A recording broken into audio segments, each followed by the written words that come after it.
Reclădim România, așa cum ne-am asumat în urmă cu aproape o lună de zile aici la The Money Channel, cel puțin prin dezbaterile pe care le inițiem. Vorbim astăzi despre potențialul brandului turistic al României lansat cu puțin timp în urmă la Shanghai, la expoziția internațională din China. Vorbim despre relațiile comerciale româno-chineze și despre perspectivele pe care le poate avea, iată, implicarea Chinei în, de ce să nu spunem așa, în reclădirea României. Invitații mei de la această oră sunt Ionuț Sișu, importator echipamente publicitare din China, manager al Edline Solution. Bună ziua, bine ați venit! Bună ziua! Alături de noi este și Aurel Nețin, director Lenovo România. Bună ziua, domnule Nețin! Și Nicolae Vasile, vicepreședintele Centrului de Comerț Româno-Chinez. Bună ziua, domnule Vasile, mulțumim că sunteți alături de noi. Pentru început, cred că la dumneavoastră mă voi întreba cu întrebarea și faptul că lansăm un brand de turism al României în China. Faptul că suntem poate mai aproape acum ca niciodată față de potențialii turiști pe care România îi va putea atrage de acolo, din China, către România. Faptul că vorbim de relații comerciale în ultima vreme din ce în ce mai apropiate cu China. Putem spune că această țară ar putea fi un partener de nădejde în reclădirea României? Eu sper că da. Și am o foarte mare încredere în China ca partener economic.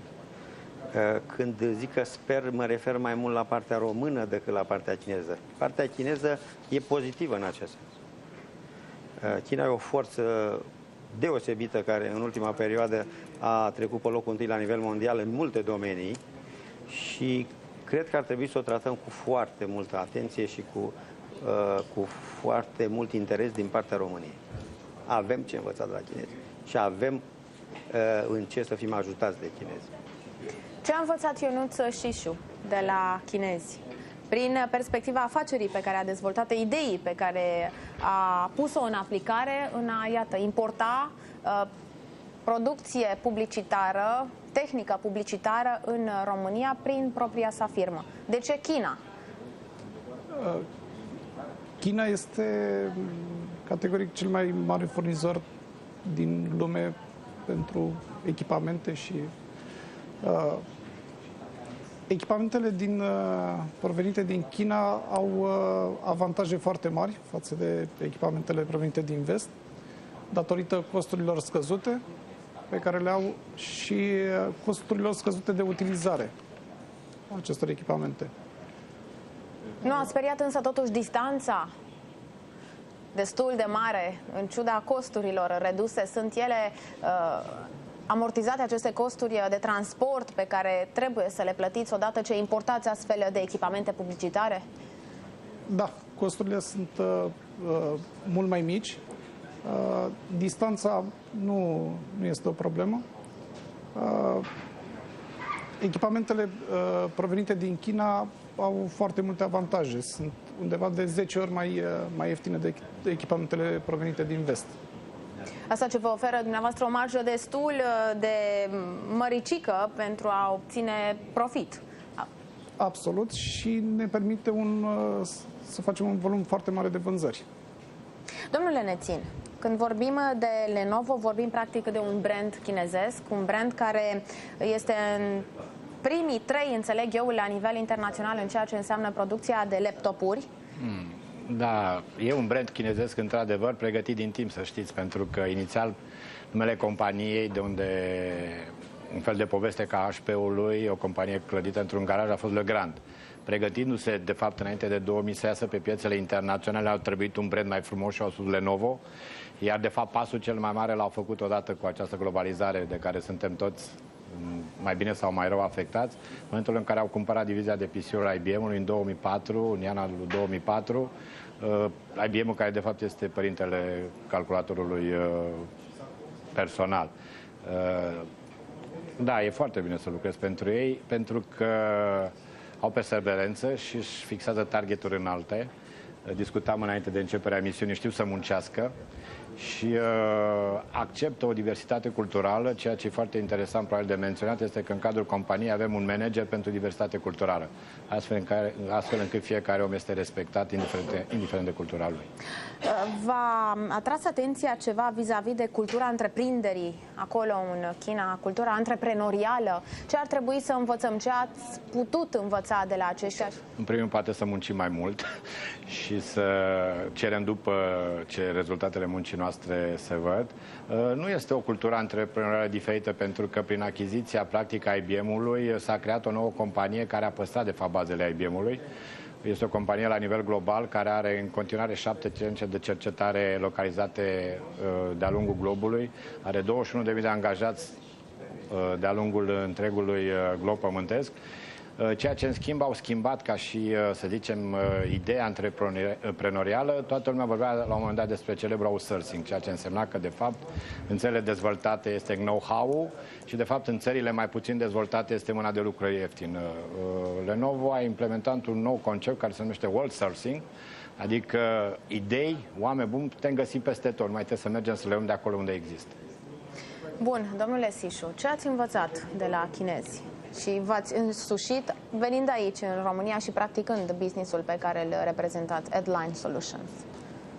Nu am însușit foarte multe de la chinezi, pentru că ei sunt furnizori, noi suntem revânzători ale produselor pe care le Bun, în cadrul negocierilor pe care le aveți atunci când cele două părți se întâlnesc, cine lasă la preț? Cine este în câștig dintr-o astfel de negociere? Nu știu, sunt vestiți ei în a ține la preț? Reușiți să negociați prețul pe care l-ați avut în minte atunci când ați plecat din România și v-ați dus să achiziționați astfel de produse? În relațiile comerciale cu ei, foarte important este relația interumană. Dacă reușești să te apropii de ei și să le explici avantajele pe care le au lucrând cu tine, poți ajunge la prețul pe care ți-l dorești. Mergem să vedem ceea ce înseamnă în acest moment China pentru România. Este un partener comercial important, dar balanța comercială este puternic dezechilibrată. Gigantul asiatic exportă de aproape 9 ori mai multe bunuri decât importă din țara noastră. Colegul meu, Sorin Barariu, știe ce reușim să vindem chinezilor. Bun găsit, Sorin! Reușim să vindem ceva chinezilor? Bun găsit, Eli! Într-adevăr, reușim să vindem chinezilor, dar vreau să-ți mărturisesc că s-a născut o adevărată furtună aici în redacție până să intru în direct. I-am întrebat pe colegii mei ce vă mai aduceți aminte din produsele pe care le cumpăram din China de pe vremea comunismului. Am auzit, mi-am reamintit de diverse alifii, de jucării, de paletele de ping-pong, de acele bomboane verzi, iar lista poate continua practic la nesfârșit. Cât de mult s-au schimbat lucrurile în 20 de ani, pentru că acum, în acest an, în 2010, în perioada ianuarie-aprilie, China a exportat produse de peste 700 de milioane de euro, în timp ce a cumpărat de pe piața locală produse de numai 100 de milioane de euro. Iată deci că avem parte de un raport de 1:7. Dacă ne uităm însă la cifrele furnizate de Institutul Național de Statistică pentru anul trecut, raportul se apropie de 1:9. Din China cumpărăm produse high-tech, precum telefoane, acumulatoare și alte produse IT. La schimb, livrăm îngrășăminte, cupru, deșeuri de cupru și lemn. Cele mai valoroase produse din România care sunt exportate în China sunt, și nu sunt pe primul loc, sunt piesele auto.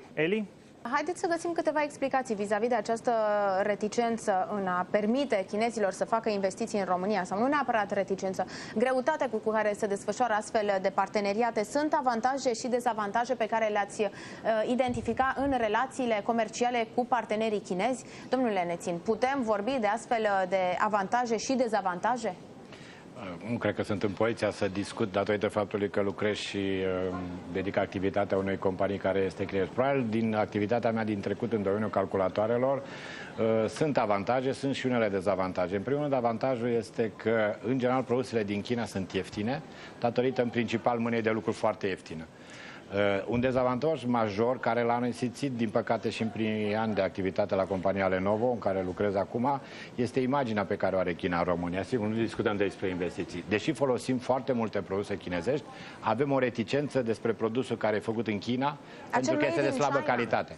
Deci, probabil că asta, eu vorbesc în general de produsele de larg consum, aici nu vorbesc despre investiții mari în care nu sunt atât de priceput, nu sunt competenți de discut, dar avem această imagine. Vrem să cumpărăm produse brand, da? Cât mai ieftin, e greu. Până la urmă, China este, practic, nu știu dacă este primul furnizor mondial, este clar, dacă vorbim în domeniul IT-ului, de care mă ocup eu, 80-90% din componentele de IT se fac în China. Atâta timp cât toată lumea folosește calculatoare, componentele sunt fabricate acolo, dar ca reticență o avem. Dacă luăm un calculator care vine din China și el de fapt se duce în Statele Unite și pune cineva pe etichetă că e făcut în Statele Unite, e același calculator. Avem o imagine care probabil trebuie să ne schimbăm. Da. Poate fi ea schimbată prin contrariul pe care îl trăim prin viața noastră de zi cu zi, că made in China nu înseamnă neapărat și slabă calitate? Da, trebuie să facem efortul în acest sens. Eu din 1987 lucrez cu China. Prima deplasare în China în 1987, numai în probleme de înaltă tehnologie. Deci la noi s-a creat această imagine falsă că produsele chinezești sunt numai produse de duzină, produse mici și mărunte și cu prețuri mici și de proastă calitate. Nu este realitatea aceasta. China este o mare putere în înalta tehnologie. China e o mare putere în calculatoare, am vorbit, dar este în sursele regenerabile de energie, în noi materiale, în materiale de construcții, în multe domenii de vârf din zona electronică. Deci la noi nu a ajuns această fațadă, sau a ajuns parțial prin componente, dar nu s-a făcut pasul acela decisiv încât să fie tratat China ca un partener de o talie foarte importantă și cantitativ și calitativ.